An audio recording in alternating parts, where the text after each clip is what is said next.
This is very exciting. Mitch, thanks for having us at Paisley Park. Okay, the beautiful collection, and look at these shoes.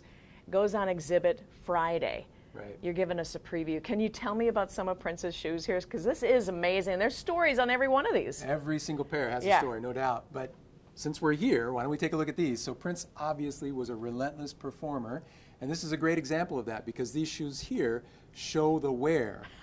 And you'll notice that the fabric has actually been burned off the shoe in some cases, and that's because there would be friction burn that would occur between those shoes and the stage. Doing the splits doing the and doing the on his spinning toes. around. Yeah. I mean, that's who Prince was, and so when they were on tour, knowing that he had to do it again the next night, they would sometimes just repair them a little bit, color them in with a Sharpie. Seriously. To, you know, mask the damage. They don't look so comfortable. Of course, I'm not one to wear heels like that. Sure. But tell me about the comfort. Were they comfortable for him? So in speaking with his designers, they would say they were comfortable because they're custom-made shoes. Yeah. They're built specifically for Prince's foot. And then not only were there heeled shoes, but he also had boots. And here we are, some furry boots here.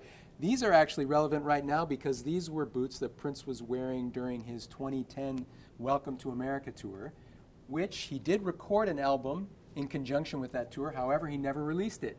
And it's finally going to be released on July 30th How about of this that? year. Yeah. That is very cool. Again, the shoe collection is going to be part of the exhibit starting on Friday for anybody taking the regular tour, correct? Actually, all tour offerings will be able to step into this room. Perfect, perfect. Talk about these shoes because, oh my goodness, I remember those so well. If you know anything about Prince, it's likely you know a little bit something about these shoes because these were the shoes that Prince wore when he was filming the music video for Raspberry Beret.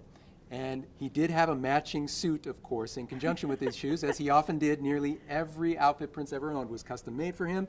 So that outfit was sky blue with these hand-painted white clouds as well. Yeah, and really quick before we wrap it up here on this section, the Batman shoes. He's got a number of those. So another important era for Prince, he recorded and wrote the soundtrack for the 1989 film Batman, which actually gave him one of his #1 hits, Bat Dance. But you can tell these shoes were a part of that era because of that Batman logo on the toe. And really quick before we wrap this up, the cases. These are guitar cases and speakers and amplifiers. Definitely. So we knew that these shoes were an extension of Prince's artistic expression. We wanted to be able to marry that with some other important things that were at Prince's core, just like his guitars or pianos. So this allowed us an opportunity to do that. Our in-house designer, Brandon Eisenshank, really came up with a creative idea by which to execute it all. That is, and over 300, but you're telling me that's just a drop in the bucket, a fraction of what's in the collection, and just a fraction of what Prince owned over his life. That's cool. Okay, we'll show you more coming up from Paisley Park this morning on KARE 11 Saturday.